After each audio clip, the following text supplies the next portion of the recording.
Okay, so it looks like I'm live. So let me go ahead and unplug this so it's not making noise the whole time.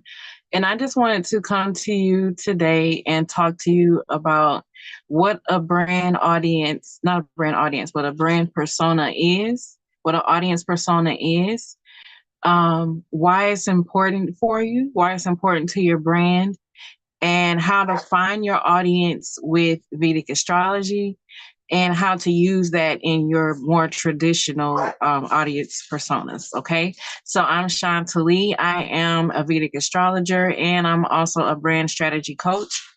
And what I'm going to do is go ahead and get right into it. So, and at the end, if you're on here and if we have time, I did want to pull some cards. If anyone to see if anyone wanted a audience persona reading, just one card just to see. So we'll just see how that works. But anyway, so what is an audience persona? So an audience persona is like a character that you create that represents your audience. It's a representation based on what you know about your audience. And why it's important is when we are doing videos, when we're creating our courses, when we are, working on our social media, doing any type of emails, any type of content on our websites, we want to make sure that we are focused on that persona because that's going to help us be confident in who we're talking about. It's going to help our audience be confident that they know we're talking specifically to them. And then it's like we're not talking to this big wide world of just nothingness or to the big black internet. We're actually talking to one specific person when we're doing any type of communication, which makes things simpler and more authentic when we're communicating as a brand. So that's why it's important.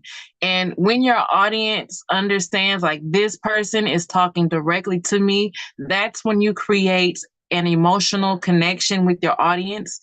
And you're going to need that emotional connection because that's what helps your audience to know, like, and trust you more when you have that connection. So one way you can identify your audience through Vedic astrology is by looking at your seventh house.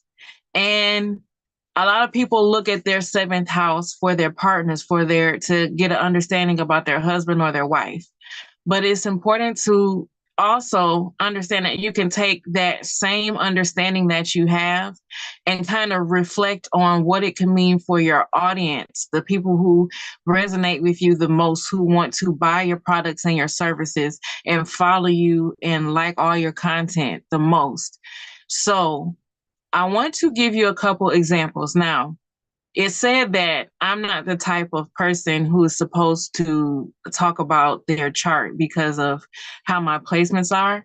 But I also believe that I have to share my personal experience for you to understand where I'm coming from. I'm also going to give examples from other people's charts, but I always have to start with me. So I have Rahu, the north node of the moon, in Gemini in the nakshatra Ardra in my seventh house. And my Rahu is also conjunct my moon, which is in my eighth house in Punarvasu. Okay, so the meaning, what does that mean? Let's break it down. Let me break it down for what it can mean for my audience persona. So Rahu represents things that are a little occultish, little occulty. Okay. Rahu represents things that are innovative, things that are transformative. Okay. So I'm going to stop right there. So when it comes to things that are occult, okay, here we are. I'm talking about Vedic astrology, which could be considered occult. I'm talking about doing tarot card readings, that could be considered occult. So we have that there. And then we have innovation. what am I doing that's innovative that my audience might like? So my audience might like the fact that I'm integrating, well, I know they do like that because that's what they tell me. So they like that I'm integrating brand strategy coaching with Vedic astrology. That's innovative. That's something new. That's something different. That's Rahu. Okay. That's the north node of the moon. And so we have that. And then my audience likes occult things. And the reason that I wanted to even blend business and marketing and branding with the occult is because when I started learning tarot and when I started learning astrology, I saw that there were a lot of people who had a gift, who had special gifts and talents and could do all different types of divinations and healings, but they didn't know how to package their services and their products and what they could do. And because I already knew so much about marketing and branding, then that's how I knew that this is how I should blend these things together. And I should blend Vedic astrology and tarot and business and marketing together because this is what they need. And I know that they would understand things a little more deeper if we're able to go deeper, and they already like going deeper. I know this because I'm in the same groups with them. So that's why it's important to know your audience. Yeah. So then there's that. There's the innovation, and then there's the occult. And then there's also, this is another thing. Rahu is the north node of the moon. The moon represents emotions, but Rahu can represent chaos. And it's also in Ardra, which represents business and communication, right? And Gemini represents the mind. Ardra also can represent chaos because it's a nakshatra that's ruled by Rahu. So my Rahu is in its own nakshatra. Okay, so a lot of my audience are people who they have a lot of ideas. When they have a lot of ideas, a lot of things that they can do in business. They have a lot of skills. There's just so much they could do. But the reason that I like to help people with clarity is because they have so many things that they can do. They don't know what to focus on. And because there's just so much going on with all that Rahu mercurial energy. It's just a lot going on mentally and emotionally. So that my audience likes, my audience is the type of person who might have like 3 different ideas about business, and they just need clarity, and they like the supernatural effect, the supernatural part of it. And then they also like going on a journey. That's Gemini. Gemini represents travel. So they like going on personal development journeys because that's what I offer. I don't believe in just creating a brand. I believe that it starts from the inside out because your brand is a part of you. It's a reflection of you. And the best way for you to go deeper into who you are, from my perspective, from a Vedic astrologer's perspective, is to use Vedic astrology and any other divination tools that you might want to use, which includes like tarot, which includes journaling, which includes just self-reflection, all kind of things. So they like that aspect of going on a personal development journey, along with creating a brand and gaining clarity and confidence and creating a brand that's authentic and true to who they are. So that's the type of people that I connect with. That gives me an idea, an inclination of what type of things I can put in my audience persona. I don't stop there. Like I say, I use traditional methods, and then I also like to actually talk to the audience. You can get so much good information by saying, like, talking to the people who you've had the most success with when you're with your services or products. Talk to the people who that you've worked with that gave you energy, who gave energy to you and didn't take energy away from you. Those are the people who you want to talk to and connect with, and, you know, ask them questions like, and I'm going to get to this in a second, but ask them questions like, what are your main challenges? What are your goals? What are your, you know, things like that? What do you like to do? Where are you on the internet? How do you gain information? Things like that. Actually talking to people one-on-one gives you so much information. And then you can also do polls and surveys. You can do things like that. But this is where I like to start. I like to start with the astrology and even the tarot. There's questions as a whole spread that I do if I was working with you that would go even deeper with the tarot cards. And then I also don't just look at your D1. I was just sharing with you my D1, but I look at other charts to get an understanding of what your brand persona could be. So that's me. But I want to tell you about somebody who's like opposite of me for another example. Another example is Hitler. Let me see what's going on here. Which is, like I said, completely opposite.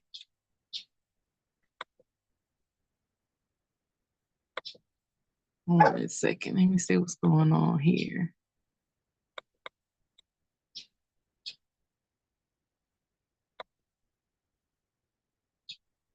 Move my little phone.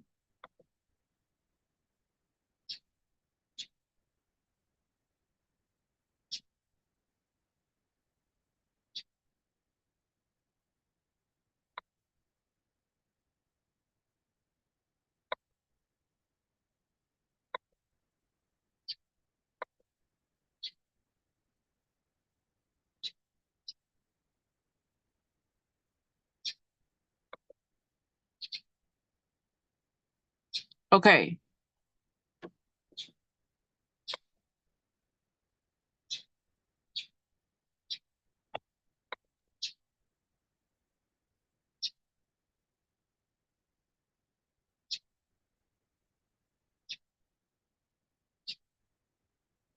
All right, so let me talk about Hitler.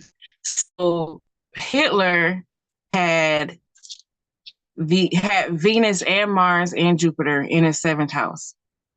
Okay, so when Venus and Mars are together, that's a lot of times it has something to do with wars. Okay, and it has something to do with passion. So there was things that Hitler was really passionate about, and he attracted in his seventh house people who were also very, very passionate. Okay. And passionate to the point where they were able to fight about it. They were able to fight about what they were passionate about. And he also had beliefs, his Jupiter in his seventh house. And Jupiter represents your beliefs. So his beliefs were a driving force of what he was willing to fight about. Now, your beliefs, Jupiter represents your beliefs, and your beliefs could be considered right or they could be considered wrong, but they just represent what you believe. And so Jupiter's beliefs really were attracted people who were able to message, you know, they really did. And so that's the type of brand audience that he had. So I want to quickly move off of him. So I want to also tell you about someone that I'm coaching right now, and they have retrograde Jupiter in their seventh house, and they have what's in their staff Scorpio in their seventh house. So again, Jupiter is your beliefs, and when it's retrograde, you're really reflecting on your beliefs a lot. And this person reflects on their beliefs a lot, does a lot of thinking on their beliefs, does a lot of teaching on their beliefs. And they like to dig deep. They like to research. They like to research so many things and bring it up to their audience. So their audience are people who really love new information that can help enlighten them about their beliefs on how to they like to be enlightened more on their beliefs. And I'm saying that because we're talking about Scorpio, and Scorpio likes to dig things up from that are underneath the surface and bring them to the light. And that's what this person likes to do with spirituality, with beliefs, and anything that's hidden. They like to bring it to the light, and their audience loves this type of information. Okay, so now I want you to kind of think about. I want you to think about your seventh house. Hopefully, you know what's in your seventh house. So let me kind of tell you what to do. You can go to, I like to go to AstroSeek. You can go to astroseek.com, and then they have where you can put your information in for a sidereal chart. So you want to do that, put your birth time, birthplace, birth date in there, and then it'll show you what's in your seventh house. So you want to pay attention to the planets that are there and what they mean. You want to pay attention to the sign that your planets are in your seventh house. You want to pay attention to the nakshatra that your sign is, that your planet is in, or planets are in your seventh house. And you want to, if you want to take it a step further, you can even look at the pada. I don't want to explain that now, but it's only if for some people, you might already know what that is. So you want to look at that of your seventh house.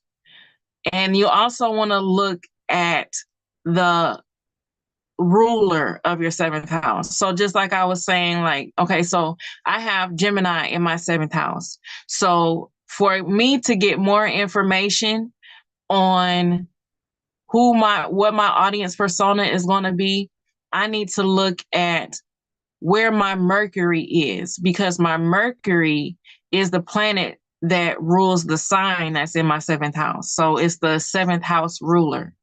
Okay. So I'm going to find where my Mercury is. And I'm also, if you're me, doing some more digging into, that placement. But you can stop right there and just, where is the seventh house lord? You pay attention to also the sign that's in, the nakshatra that's in, the house that's in. That's only if you want to. You can just, what I like about astrology, even when I was doing Western astrology and even Vedic astrology, is that you can learn so much information no matter what level of understanding you're in when it comes to Vedic astrology. So I probably could have gave you too many instructions just now, but for now you can just focus on the seventh house. What planets are there in the seventh house? What sign is it in? What nakshatra is it in? Also, you can pay attention to what planets are aspecting your seventh house, because that's going to it's going to color it even more, give it even more layers, and give you even more understanding as to what type of audience you can attract with your services and your products, and what kind of audience persona is attracted to you. So that's really important to do. So after you have all that, you want to, after you get a basic understanding of what your seventh house means and all that, then you want to get down to, then you can use any tools that you want to use. You can use, there's so many tools out there to find what your audience is. I use prompts. Part of what I do is using prompts. So I use ChatGPT, I use Gemini, I use, there's other tools that you can use. And then you can also just ask yourself these questions. And what you're going to do is just really reflect on the information that you got with your tools that you receive. You want to reflect on that. And then you want to ask yourself about demographics. Okay, now your blow my candle right quick. Your Vedic astrology chart is probably not going to give you the demographics.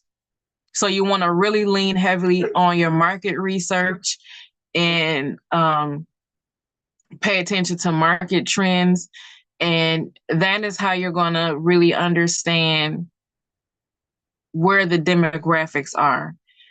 So demographics are: how old is your audience? Where do they live? Where do they work?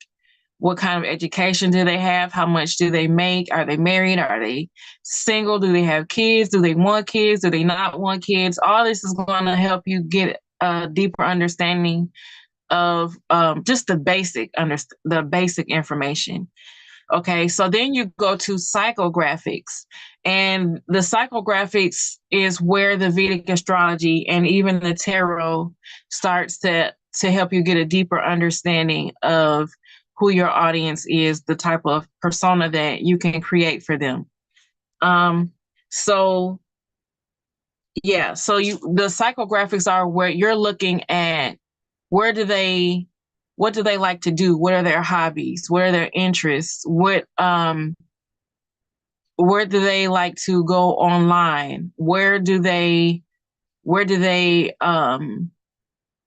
kind of influencers do they pay attention to? Where do they go online? What are they watching?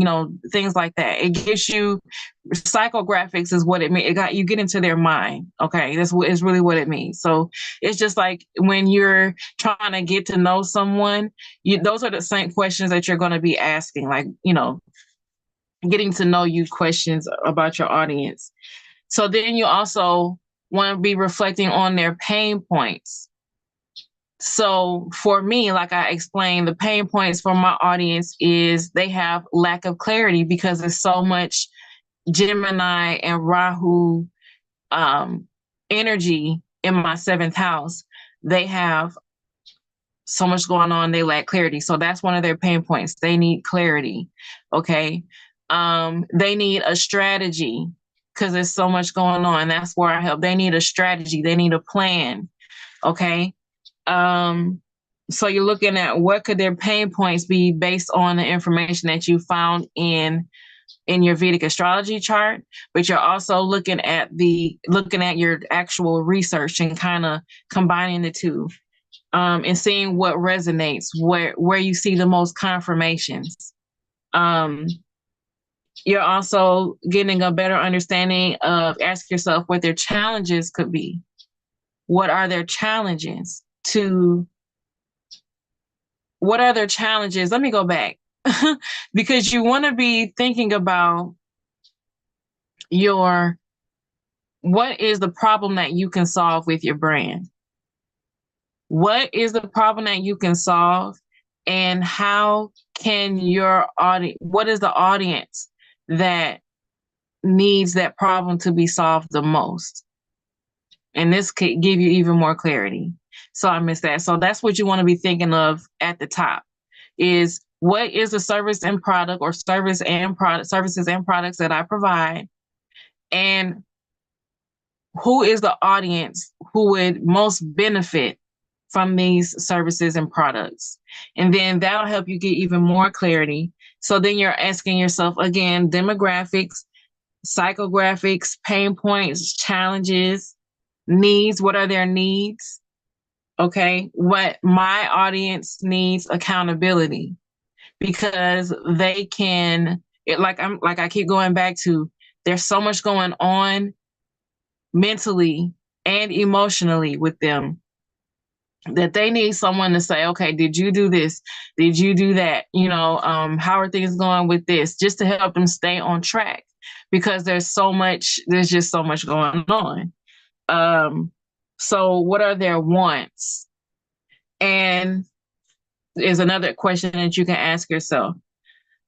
Something that I think is really important to really take your time, like working on your audience is so important. It can take you It can take you time, and it's okay. Let it take time, because the more clear you are on your audience, the more clear they are that you're talking to them, and they will follow you and consume your content and, get your courses and in your services.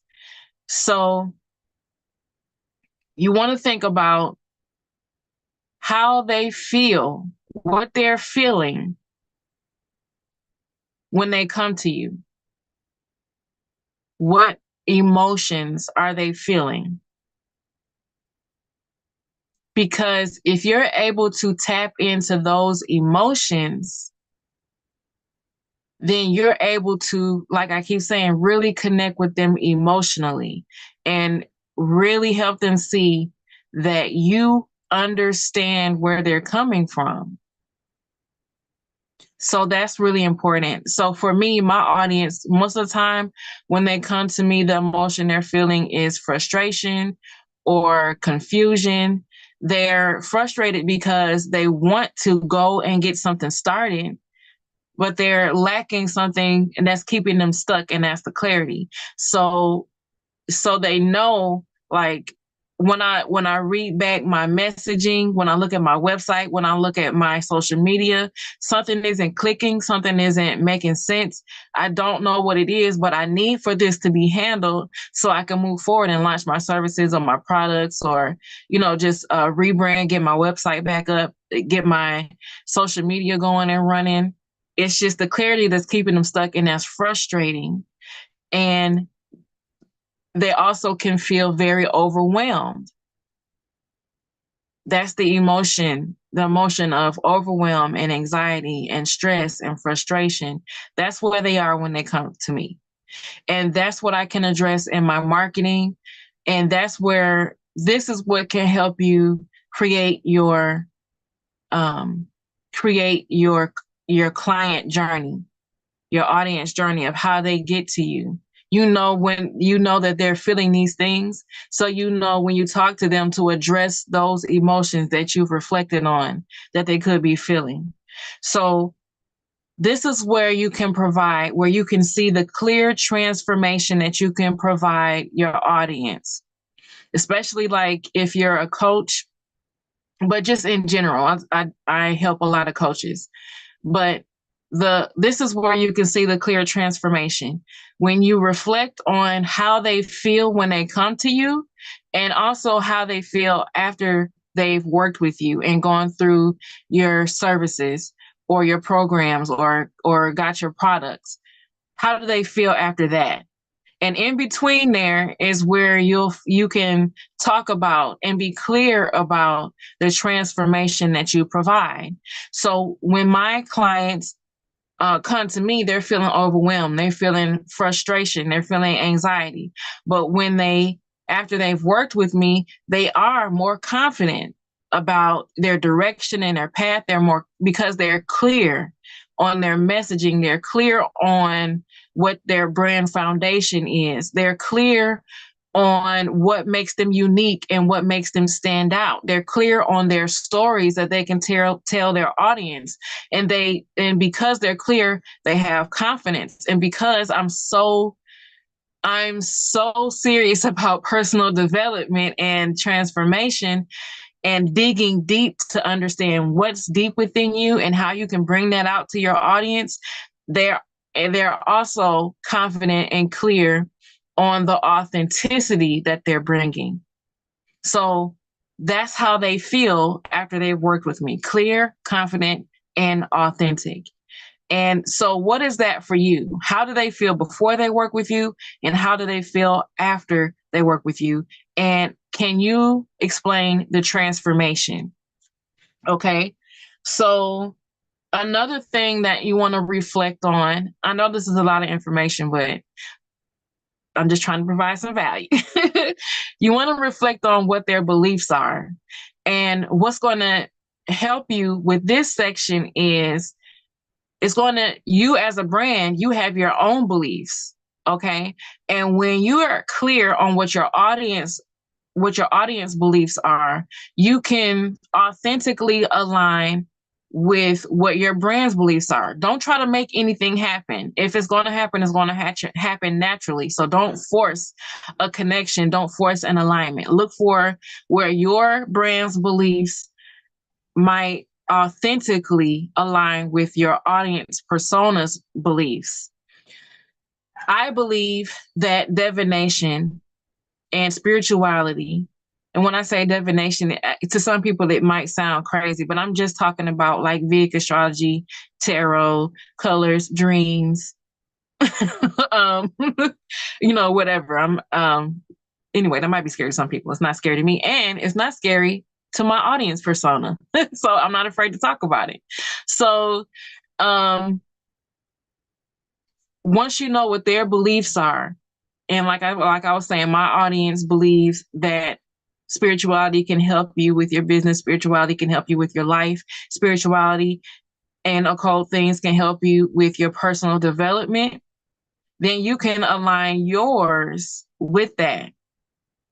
Okay, that's going to help you, because your beliefs as a person matching your audience is another layer of you creating a relationship. Because if you think about it, in life, in your personal life, the relationships that you have that are strong and long lasting are relationships with people who share the same values that you have. And that's the same type of long lasting relationship that you want with your audience. So that's the beliefs. And then you want to think about what their goals are, what their drives are, what's driving them to reach their goals. And that's going to give you even more insight into who they are, and especially how you can help them. Because if you know what their goals are, you can say, oh, well, I can create a program that addresses that, or I can create a challenge that addresses that. I can do a series on social media that addresses that, right? So if you know what their goals are, you know what to give them to help them reach their goals. If you know what's driving them, well, that's even better, because now you're getting to underneath the surface. If you know what's driving them to reach those goals, because then you're getting to what's going on in their mind and what's going on in their heart. Okay. So now fears, that's another thing that you can look at. What are they afraid of? For me, my audience persona is afraid of getting stuck. They're afraid of feeling trapped. And so I make sure that I'm giving them options. I'm giving them ways where they can handle their business and take care of their business and their brand that gives them freedom. That's not putting them in a box. That's not, and so that helps them have that freedom that they want. And also the clarity helps them to not feel stuck and stagnant, because that's what they don't want. They don't want anything that's making them feel stale, or trapped, or, anything like that. They don't like that. So, you want to understand what their fears are, so you can help them with help you with mindset, helping them adjust their mindset, and also help them to see a clear path out of those fears. And then the last thing is characteristics. You want to understand the characteristics of your audience. And that's really what I have for you. I don't see anyone in the chat right now, so I'm going to go ahead and end this live. Before I do that, if you're watching this replay, make sure you like, share, and subscribe, and let me know if you have any questions about your audience persona, because I want to make sure that you really understand going forward how it can really work for you and how it can transform your brand. The more clearer you are about your audience persona. So until I see you again, which will be tomorrow, when I'll be talking about how to identify your competitors with Vedic astrology. So I'm going to see you tomorrow. Until then, like, share, and subscribe, comment, ask questions, and remember, your brand is sacred.